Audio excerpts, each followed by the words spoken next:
20 наурызға жоспарланған парламент сайлауына Нұр Отан партиясы дайын. Бүгін билік партиясы алдағы саяси науқанға бақ сынайтын үміткерлердің тізімін жариялады. Олардың ішінде сайлау болады дегелі халық арасында әзіл шынаралас айтылып жүрген белгілі әнші Қайрат Нұртас пен боксшы Геннадий Головкин де бар. Бүгін күн тәртібінде белгіленген мәселелер төңірегінде ғана өтуі тиіс болған ресми шараны президент Нұрсұлтан Назарбаевтың ұтымды әзілдері мен қазақы қалжыңдары еркін отырысқа айналдырып жіберді.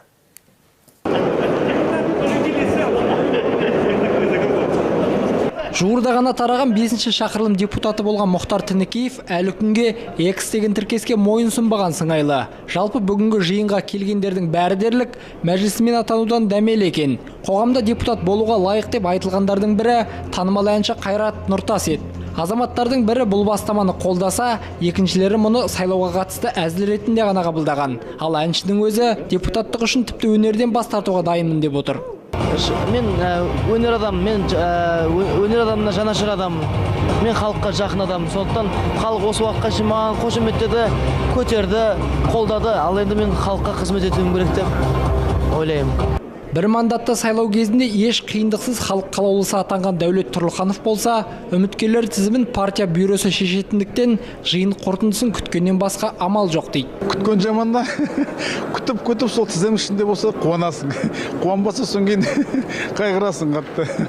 Сонымен съезде басталды. Алдымен сөз алған Нұрсұлтан Назарбаев Нұр Отан партиясының сайлауалды бағдарламасына тоқталды. 5-ші шақырылым депутаттары аяқтай алмай кеткен заңдастыру мәселесі жаңа парламенттің де күн тәртібінде болмақ. Президент ақшаларын шетелде сақтайтын ауқаттыларға тағы да үндеу тастады. Қалтаңды ақшаға толтырдың, Қазақстанда таптың соның бәрін. Енді соның барлығын шетелге апарып, ана жаққа тығып, мына жаққа тығып, күнде қашан ұстап алар екен мен деп, түнде шошып оянып, түсіңе кіріп, не болды сонша? Айтшы, соның бәрін алып келіңдер деп легализация жасап отырмыз ғой. Партия төрағасынан кейін делегаттарға кезек келді. Қазақстан барысы атанған Бейбіт Ыстыбаев алдағы саяси науқанды боз кілемдегі күреспен теңеді.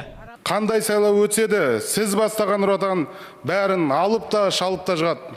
Артынша президент өзге танымал спортшыларды түгендей бастады. Кәсіпқой бокста қарсылас шыдатпай жүрген Геннадий Головкинге барша Қазақстанның жанкүйері екенін айтып, сәттілік тіледі.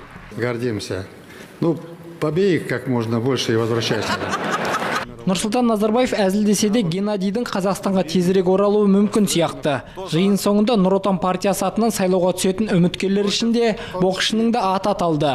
Одан бөлек халық алдындағы танымалдығым жеңіс әпереді деген Қайрат Нұртас та бар.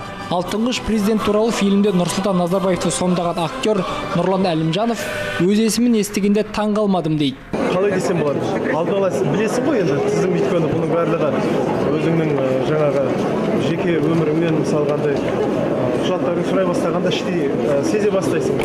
Сондықтан да ал жалпы ары қарай не болады мен білмеймін. Нұр Отан партиясы атынан үміткер ретінде тізімге енгендердің ішінде 5-ші шақырылым депутаттары мен елге танымал бірқатар азаматтар бар. Олардың дені сайлау нәтижесіне сәйкес спортты, бизнесі мен сахнаны парламенттегі жайлы орындыққа айырбастауы мүмкін. Бақтыр Әлібай, Нұркен Тоқмөрзин, Қуаныш Омаров, Информбюро, Астана.